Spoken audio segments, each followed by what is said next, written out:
नमस्कार दोस्तों।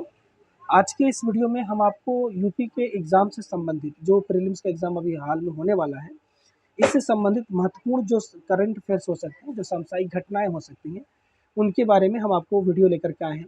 दोस्तों, इससे पहले भी कई सारी वीडियो हमारी टीम ने आपको दे रखा है, आप उन्हें भी देख लें अच्छे से। उसमें आपसे करंट अफेयर से जुड़े हुए सभी पीछे के जो वीडियोज़ हैं, उनमें अन्य करंट अफेयर्स को कवर करा दिया गया है।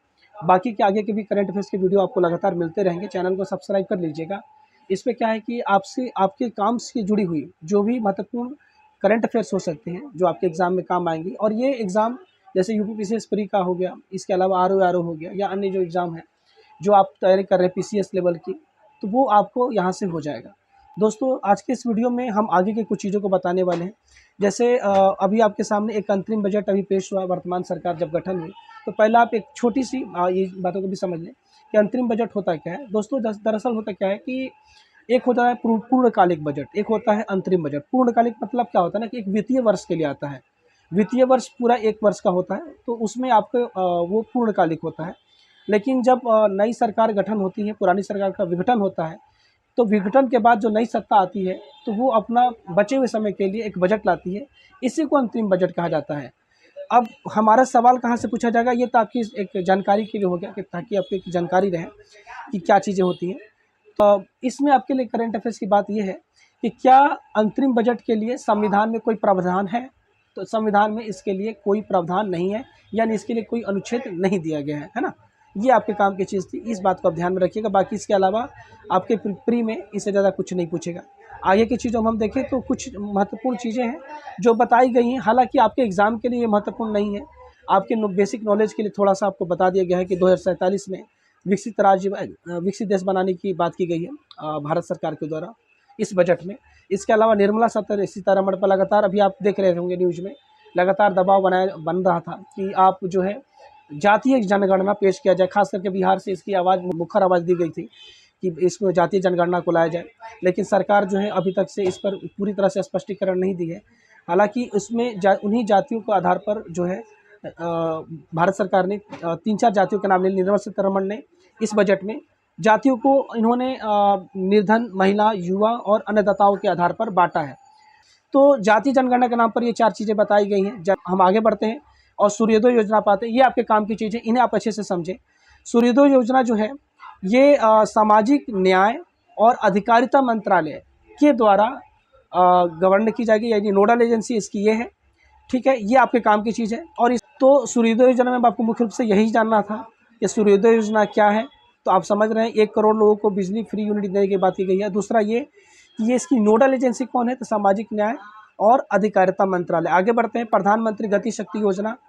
प्रधानमंत्री गति शक्ति योजना के बारे में आप जानते होंगे, नहीं भी जानते तो आप समझ लें। प्रधानमंत्री गति शक्ति योजना प्रधानमंत्री की एक महत्वाकांक्षी योजना है।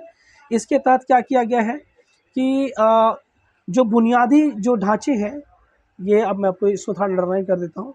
बुनियादी ढांचों की कनेक्टिविटी के लिए इसे लाया गया है। इसमें 2-3 नाम हैं, मैं आपको आगे बताऊंगा, लेकिन इसके पहले मुख्य बातों को समझें। पहली बात तो ये कि प्रधानमंत्री की जो गति शक्ति योजना है, ये एक डिजिटल प्लेटफॉर्म है। क्या है? डिजिटल प्लेटफॉर्म है, ध्यान से समझते चलें। दूसरी बात क्या है कि रेलवे और रोडवेज समेत 16 मंत्रालय हैं। कितने मंत्रालय हैं? 16। ठीक है ना? यानी प्रधानमंत्री गति शक्ति योजना के तहत रेलवे और रोडवेज समेत 16 मंत्रालयों को एक साथ लाया गया है। और ये कहाँ लाया गया है? तो एक डिजिटल प्लेटफॉर्म है। एक प्रधानमंत्री गति शक्ति योजना क्या है? ये एक डिजिटल प्लेटफॉर्म है, तो सभी को डिजिटली एक जगह पर लाया गया है। क्यों लाया गया है? तो यहाँ पर एक साथ आ जाएंगे तो इनके सारी डाटा एक जगह पर इकट्ठा होंगे। इससे क्या होगा कि जो समन्वय है वो अच्छा हो पाएगा। हम आगे की चीज़ों में आपको दिखाएंगे। समन्वय अच्छा हो पाएगा तो इससे फ़ायदा क्या होगा कि समय कम लगेगा, काम जल्दी होगा, नुकसान कम होगा। ये सारी बातें हैं। ठीक है, इसके अलावा इसका मुख्य उद्देश्य क्या है? आर्थिक विकास को बढ़ावा देना। देखिए, सवाल ऐसे पूछ सकता है कि प्रधानमंत्री गति शक्ति योजना का मुख्य उद्देश्य क्या है? आर्थिक शक्ति को बढ़ावा देना। समझ में आ गया? अच्छा, इसके अलावा ये कैसी एजेंसी है? तो एक डिजिटल एजेंसी। ये कैसी योजना है? ये एक डिजिटल योजना है। इसमें कौन मंत्रालय है? तो टोटल 16 मंत्रालय को एक साथ लाया गया है।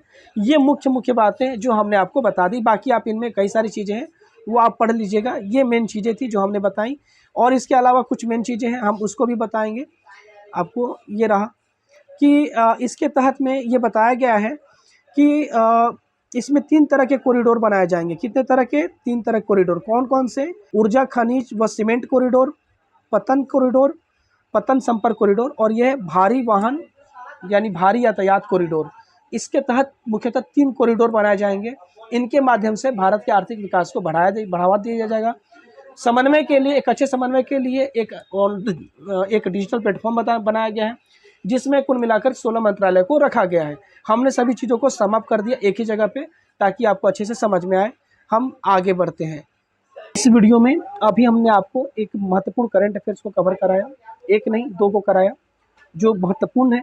हम आगे चल करके और भी महत्वपूर्ण खबरों को लेकर के आएंगे, करंट अफेयर्स को लेकर आएंगे। और इस बात का ध्यान रखिएगा कि जो करंट अफेयर्स आपको यहाँ बताया जा रहा है, ये आपके लिए निश्चित तौर पे महत्वपूर्ण रहेगा। आप इसकी चिंता ना कीजिएगा, ठीक है।